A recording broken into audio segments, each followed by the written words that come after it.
A very good morning to all. Today, we are going to discuss a new topic, and that is about the shoot system. So, do you all remember what we have learned in the last class?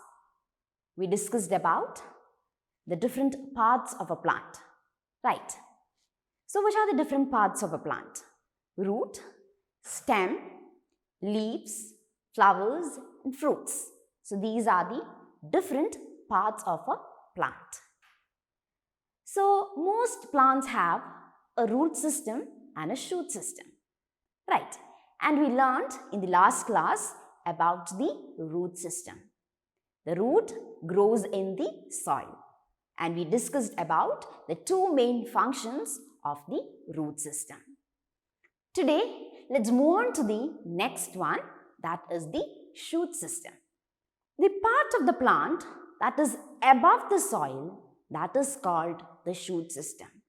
The part of the plant that is below the soil, what do we call? We call it as the root system.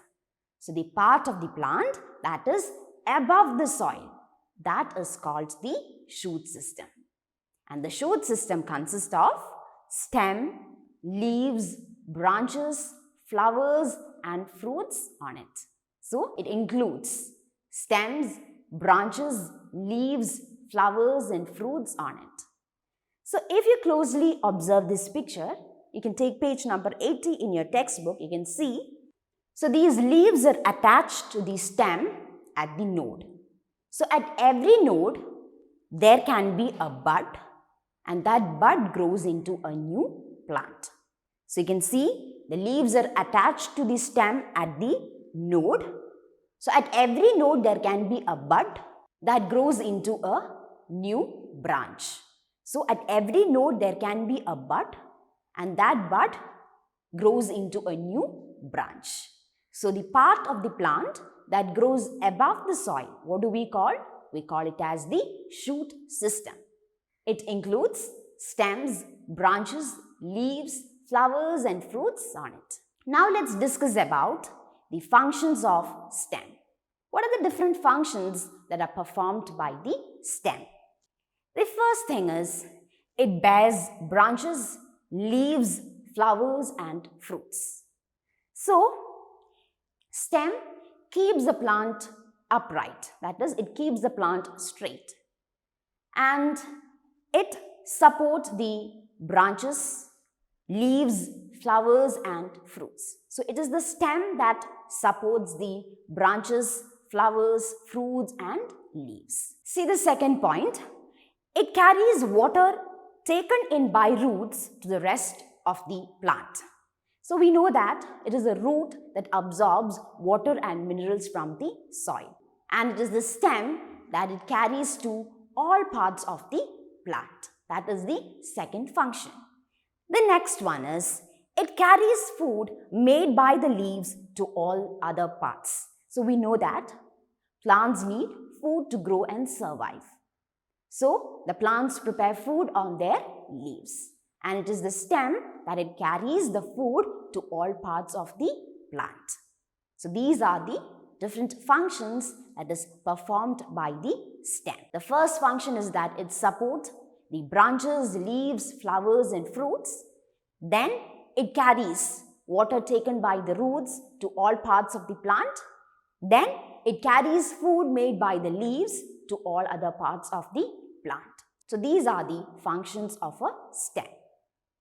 So, moving to the next one, we learned that plants need food, water, and minerals to grow and survive. The plants absorb water and minerals through roots. And how do they prepare food?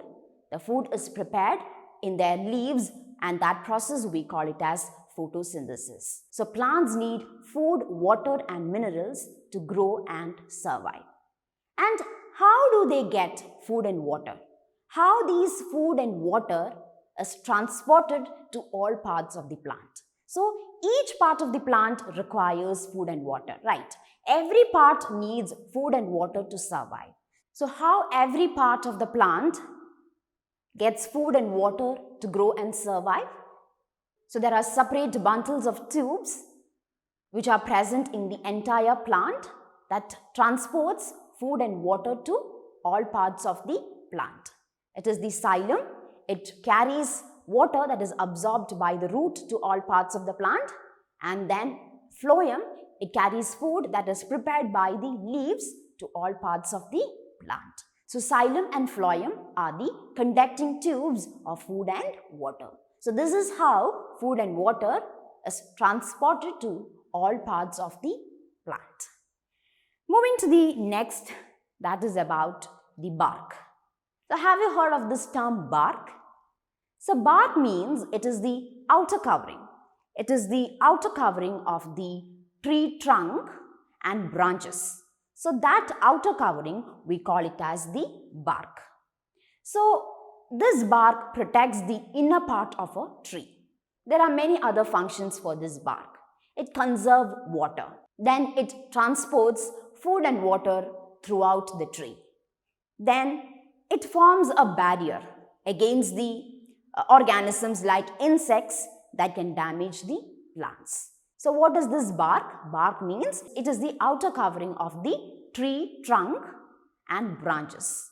So trees have a thick stem. They have thick woody stem, which we call it as the trunk. So this bark is the outermost covering of the tree's trunk and branches.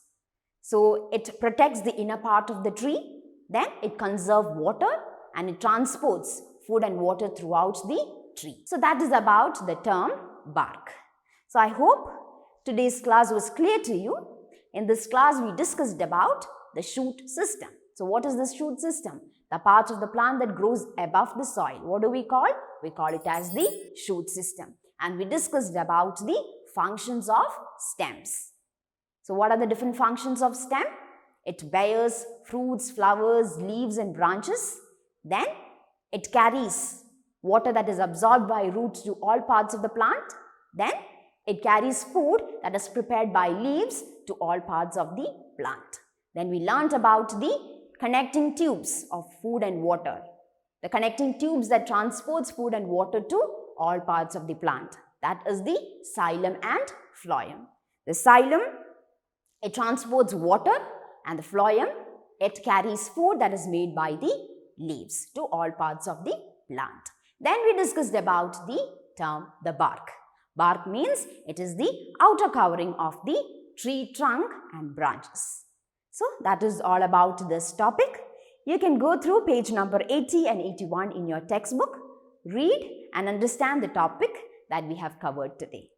I hope this class was clear to you. We'll discuss a new topic in the next class. Till then, thank you.